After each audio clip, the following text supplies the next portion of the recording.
Class வரன். ஜாதகம் பர்ஃபெக்ட்டா பொருந்திருக்கு. கார்த்திக் அனு Karthik nice combination. அப்புறம் என்ன முடிச்சிட வேண்டியதுதான். இதேதான் நாங்களும் சொல்றோம். லட்சக்கணக்கான இல்லங்களை உருவாக்கும் இனிய பணியில் கல்யாண மாலை மாதம் 2 முறை இதழ் kmmatrimony.net வெப்தளம். திருமண திருவிழா கல்யாணம்னா கல்யாண மாலை தான். இல்லறம் இனிப்பது இழைந்தோடும் காதலிலா இணைந்தாற்றும் கடமையிலா. புலவர் ராமலிங்கம் தலைமையில் US ஹியூஸ்டனில் மீனாட்சி திருக்கோவில் வளாகத்தில் நடைபெற்ற கல்யாண மாலை ஹியூஸ்டன் பட்டிமன்றம் சென்ற வார தொடர்ச்சி. சமீபத்தில் ஒரு நூல் ஒன்று படித்தேன், நிறங்களின் உலகம்னு ஒரு புத்தகம். இப்போ வாழ்ந்து கொண்டிருக்கிற ஒரு நபரை பற்றி. காதலித்து திருமணம் பண்ணுறாங்க, வேறு வேறு மதத்தை சேர்ந்தவர்கள். திருமணம் செய்த 5 ஆண்டுகளில் ஒரு பெரிய விபத்தில் மனைவிக்கு கழுத்துக்கு கீழே எந்த உறுப்பும் வேலை செய்ய முடியாத அளவுக்கு ஒரு விபத்தில் ஒரு நோய் ஏற்பட்டுச்சு. கணவருக்கு ரெட்டினைட்டிஸ் பிக்மெண்டோசான்னு சொல்லி கொஞ்சம் கொஞ்சமாக பார்வையை இழந்து 5 வருடத்தில் பார்வை இழக்கிறார். பார்வை இழந்ததற்கப்புறம் 35 ஆண்டுகள் அந்த பெண்ணை பார்த்து பார்த்து வாழ்க்கையை மிகச்சிறப்பான இல்லறமாக நடத்தியவர் அவர் மனோகர் தேவதாஸ். அங்கே என்ன கடமையா இருந்துச்சு? 2 பேருக்கு என்ன கடமை செய்ய முடியும்? அவர்கள் வாழ்க்கை இல்லறத்தை ஜெயிக்க வைத்து நிறங்களின் உலகமாக இன்றளவும் அவர் ஓவியம் தீட்டுக் கொண்டிருக்கிறார். கண் பார்வை இல்லாமல் அன்றைக்கு நடந்த அத்தனை மதுரை சுதந்திரம் அடைவதற்கு முன்னாடி எப்படி இருந்ததுங்கிறதெல்லாம் படம் வரைந்திருக்கிற ஒரே ஓவியர், இன்றைக்கும் வரைந்து கொண்டிருக்கிற ஒரே ஓவியர் அந்த கண் பார்வை இல்லாமல் காதலோடு தன் மனைவியை கடைசி வரைக்கு பார்த்து கொண்டிருந்தவர் தான். கடமை பொய்க்கலாம், கடமை சில நேரத்தில் விபத்தில் இழந்து போகலாம், கடமை சில நேரத்தில் சூழ்ச்சியால் இல்லாமல் போகலாம். ஆனால் காதல் எந்த சூழ்ச்சியிலும் சாகாது, எந்த இடத்திலும் இழக்காது. அதனால் கடைசி வரை காதல் தான் இல்லறம் இனிமையாக இருப்பதற்கு உதவியா இருக்கு. வாய்ப்பளித்தமைக்கு நன்றி கூறி விடைபெறுகிறேன். வணக்கம். ரொம்ப அருமையாக பேசியிருக்காங்க. ஒரு 10 மாடி கட்டிடத்திலே 10வது மாடியிலே பணிபுரிகிற 3 நண்பர்கள் மதிய உணவு இடைவேளையிலே ஒன்றாக அமர்ந்து சாப்பிடுவது பழக்கம். அவங்க கொண்டு வந்த உணவை திறந்து பார்ப்பார்கள். வழக்கமாக ஒருவர் இட்லி எடுத்துன்னு வருவார், ஒருத்தர் இடியாப்பம் எடுத்துன்னு வருவார், ஒருத்தர் சப்பாத்தி எடுத்துன்னு வருவார். அதையே சாப்பிட்டு சாப்பிட்டு ஒரு 5 வருஷமாக சலிச்சு போனவனில் அதில் இட்லி எடுத்து வந்தவனுக்கு ஒரு வேகம் வந்துட்டுது. இந்த வெள்ளிக்கிழமையோடு சரி, திங்கக்கிழமையிலேருந்து வேற கொடுத்தா தான் நான் சாப்பிடுவேன், இல்லைன்னா இதே இட்லி வந்தால் 10வது மாடிலேருந்து கீழே விழுந்துருவேன்னு சபதம் எடுத்துட்டான். என்னடா பழகினவன் இவனே எடுத்த பிற்பாடு நாம் சும்மா இருக்கக்கூடாதுன்னு இடியாப்பங்காரனும் சபதம் எடுத்துட்டான், சப்பாத்திக்காரனும் சபதம் எடுத்துட்டான். அடுத்த திங்கக்கிழமை வந்தது. பயம்பத்திரத்தோட குலதெய்வத்தெல்லாம் வேண்டிக்கின்னு திரும்பன் பாசம் திறக்கிறானுங்க. அதே இட்லி, அதே இடியாப்பம், அதே சப்பாத்தி தான். கோவம் வந்துடுது இட்லிக்காரனுக்கு. இதை போய் விழுந்துடுறான் பாருன்னு வேகமாக போனான். 2 அடி வச்சு திரும்பி வந்தான். என்னடா நான் போகிறதே போகிறேன், சாப்பிட்டே போயிடுறேன். சாப்பிட்டுட்டு போனான், வேகமாக விழுந்துவிட்டான். இவனுங்க என்ன நினைப்பானுங்களோன்னு அவன் போய் விழுந்தான். இவனே விழுந்த பிற்பாடு நாம் சும்மா இருக்கலாமான்னு இடியாப்பக்காரனும் போய் விழுந்தான். அவசரமாக சப்பாத்திக்காரனும் முடி வச்சுட்டு போய் விழுந்தான். 3 பேரும் ஃப்ராக்சர் ஆகி ஹாஸ்பிட்டலில் அட்மிட் ஆகி ஆர்த்தோ டாக்டர் பக்கத்தில் நின்று பார்த்துங்கிறாரு. 3 பேர் சம்சாரம் வந்து குய்யோ முறையான்னு அழுவுதுங்க. இந்த பாவி மனுஷன் சொல்லுவாரை தவிர செய்ய மாட்டார். எப்படி ஊந்தாருன்னு இட்லிக்காரம்மா சொல்லுது, இடியாப்பங்காரம்மா சொல்லுது. கற்பாம்பூச்சி கூட என்னை விட்டு தான் அடிக்க சொல்லுவார். இது எப்படி இவர் பண்ணாருன்னு தெரியலையேன்னுது. இந்த சப்பாத்திக்காரம்மா மட்டும் கம்முன்னு பார்த்துங்குது. ஏம்மா உனக்கு வருத்தமாக இல்லை? அடி நீங்கள் அழுவத்தில் நியாயங்குது. இந்த ஆள் தான் டெய்லி சப்பாத்தியே போடுறான்.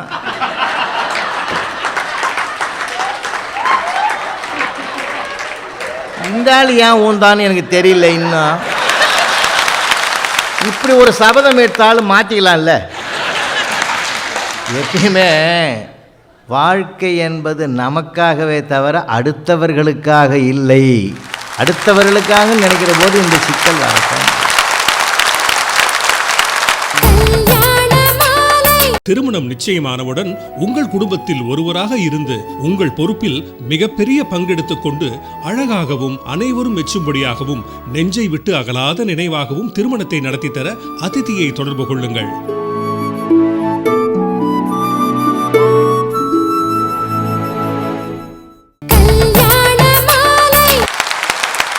பாராட்டுதலுக்கும் வணக்கத்திற்கும் உரிய தமிழ் பெருமக்களே, உங்கள் அனைவருக்கும் என்னுடைய பணிவான வணக்கங்களை தெரிவித்துக் கொள்கிறேன். கடமையை செய்ய தவறுகிற பெற்றோர்களால் தான் நெறி தவறிய பிள்ளைகள் உருவாகிறார்கள். பிள்ளை வளர்ப்பது அப்படிங்கிறது முழுக்க முழுக்க ரெஸ்பான்சிபிலிட்டி. எந்த குழந்தையும் நல்ல குழந்தை தான் மண்ணில் பிறக்கையிலே நல்லவராவதும் தீயவராவதும் அன்னை வளர்ப்பதினிலேன்னு எதுக்காக பாடி வச்சா?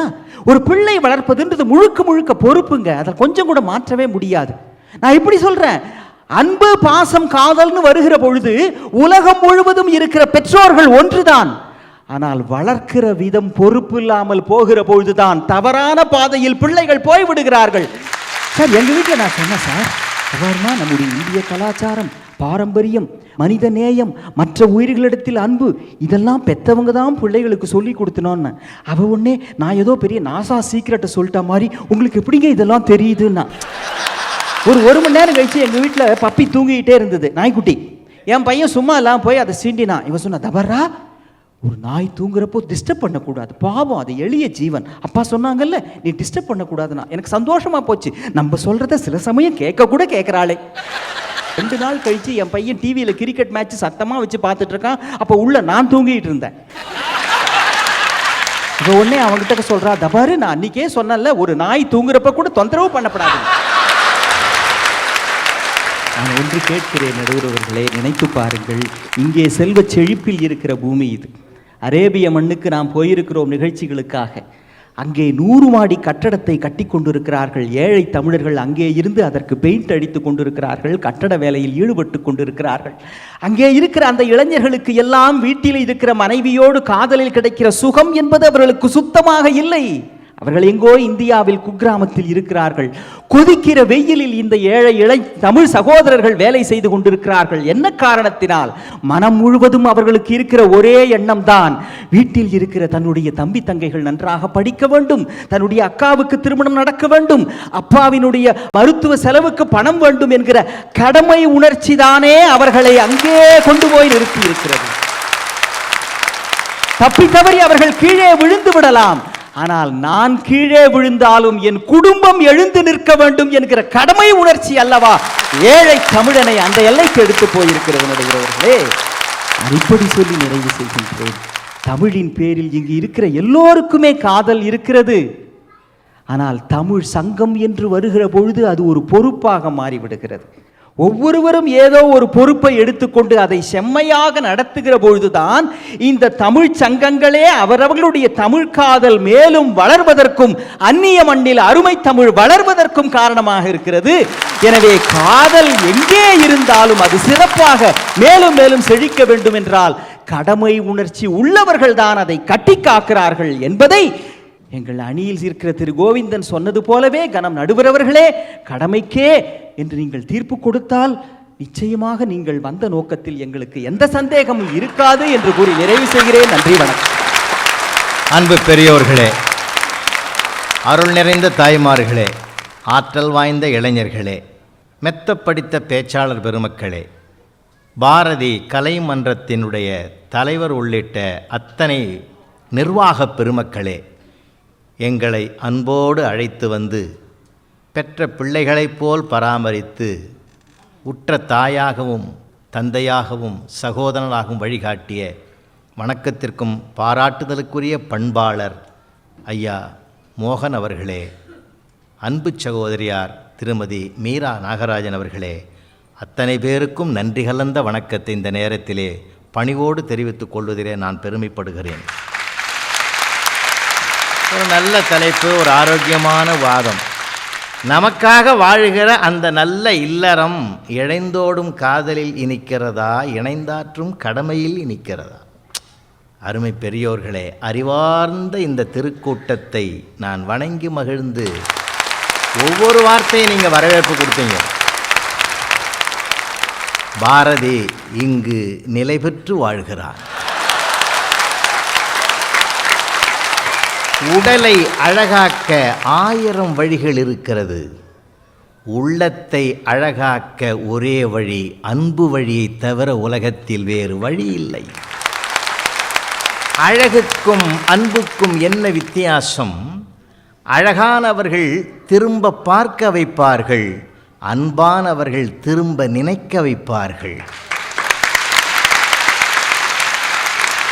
இந்த அன்பைத்தான் இங்கே இழைந்தோடும் காதல் என்று சொல்லியிருக்கிறார்கள்.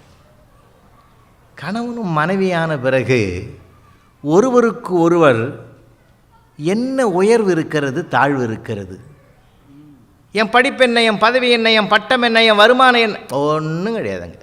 அந்த அம்மா கிட்ட போய் சொல்லி பாருங்கள், எல்லாம் தெரியும், உட்கார். அதாங்க ஆனந்தம். ஒன்றும் தெரியாதுன்னு ஒரு மனைவி சொன்னால் அதை விட ஒரு ஆனந்தம் அந்த வீட்டு கணவனுக்கு இல்லை. அதை தெரிஞ்சுக்கிறதுக்கு தானே கல்யாணமே பண்ணான். குற்றம்பாக்கின் சுற்றமில்லை, ஒருவர் பொறை இருவர் நட்புன்னா அது இல்லைறங்கதா. அற்புதங்க. நம்ம பெரியவங்க வாழ்ந்துக்கிட்டு இருக்காங்க. அதுக்கு என்ன பண்ணணும்? கலந்து பேசணும். அழகாக அம்மா சொன்னாங்க, செல்ஃபோன் எல்லாம் வந்துவிட்டது, லேப்டாப் இல்லாத பிள்ளைங்க இருக்கிறாங்க. நான் தயவு செஞ்சு சொல்கிறேன், செல்ஃபோன்லேயாவது ரிங்டோனை மங்களகரமாக வைங்க. மதுரைக்கு பக்கத்தில் ஒரு கல்யாணத்துக்கு போயிருக்கிறேன். தாலி கட்டுற நேரத்தில் அந்த அம்மா மாங்கல்யம் தாங்கிறவங்க கழுத்தில் தொங்கின செல்லுலேருந்து ரிங்டோன் அடிக்குது. ஐயோ, தாலி கட்ட போன மாப்பிள்ளையே பயந்து போய், என்னடா வேற ஒன்றும் இல்லை, ஐயோ ஆனந்தமேன்னு ஒரு பாட்டு வரியது.